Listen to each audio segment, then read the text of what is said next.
इसमें लिखा है 3 मेटेलिक क्यूब्स, 3 मेटेलिक क्यूब्स हैं।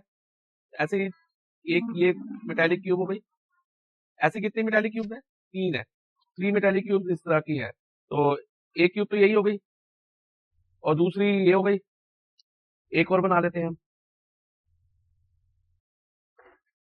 तो ये 3 क्यूब्स है, 3 मेटेलिक क्यूब्स, और तीनों की साइज जो है ना वो अलग अलग दी है। 6 सेंटीमीटर दी है एक की 8 सेंटीमीटर दी है और एक की 10 सेंटीमीटर दी है। और आगे लिखा है they are melted into a single cube. इनको मेल्ट कर दिया।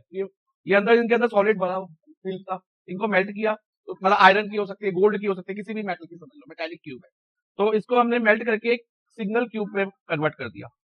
ठीक है, जैसे कि इसकी सिंगल क्यूब में ये एक सिंगल क्यूब बना दी। तो ये कैसे बनाई है? मेल्ट करके।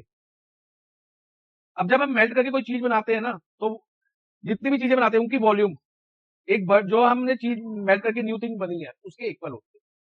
ठीक है, तो जो volume of 3 cubes, volume of 3 cubes किसके इक्वल होगी? वॉल्यूम ऑफ सिंगल क्यूब के। वॉल्यूम ऑफ सिंगल क्यूब, ये माइंड में रखना होगा हमें। और हमें करना क्या है? Find the side of new cube. जो न्यू क्यूब है, जो सिंगल क्यूब न्यू क्यूब ही है, इधर मैं न्यू लिख भी देता हूँ। तो इसकी हमने साइड फाइंड करनी है। तो साइड को हम एक्स ले लेते हैं, इसकी साइड को एक्स ले लेते हैं। तो इसमें वॉल्यूम 1 होगी एक, तो क्योंकि 3 अलग अलग क्यूब्स है, अलग अलग साइज की। Volume 1 plus volume 2 plus volume 3, ये वॉल्यूम ऑफ 3 क्यूब हो जाएगी, is equal to volume of new cube. इधर मैं वी एन लिख देता हूँ, एन फॉर न्यू।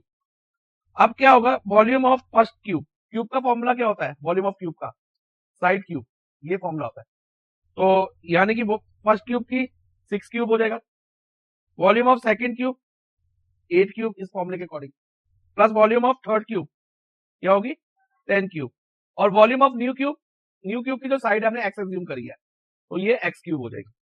तो अब 6 क्यूब करते हैं तो 216 आएगा, और 8 क्यूब करेंगे तो 512 और 1000 is equal to x cube. अब इन सबको प्लस करके क्या आता है? 1728, 1728 is equal to x cube. और अब एक्स की वैल्यू क्या होगी? अगर क्यूब होता है ना, तो हम दूसरी साइड का क्यूब रूट ले लेते हैं। तो एक्स की वैल्यू होगी क्यूब रूट ऑफ, ये क्यूब रूट का साइन हो गया 1728। अब हम क्यूब रूट प्राइम फैक्टराइजेशन से निकाल सकते हैं। तो 1728 पहले 2 से जाएगा, इधर क्या आएगा? 864, फिर 2 से जाएगा 432, फिर 2 से जाएगा 216, फिर 2 से जा रहा है 108, फिर 2 से जाएगा 54, और फिर 2 से जाएगा 27 अगेन। अब ये 3 से जा रहा है, तो 3 से जाने पे यहाँ पर 9, 3, ये 3 और यहाँ 1। ठीक है, तो इसमें ट्रिपलेट्स बनाते हैं ना क्यूब में हम। तो एक 2 का ट्रिपलेट बन रहा है, तो यहाँ पर एक 2 आ जाएगा। फिर एक और 2 का ट्रिपलेट बन रहा है, तो एक और 2 इधर आ जाएगा। ठीक है, और एक फाइनली एक 3 का ट्रिपलेट बन रहा है। 2 मल्टीप्लाई 2 4, 4 मल्टीप्लाई 3 12। तो साइड ऑफ न्यू क्यूब क्या आ गई? 12 सेंटीमीटर। तो हम लिख देंगे side of new cube is equal to 12 centimetre.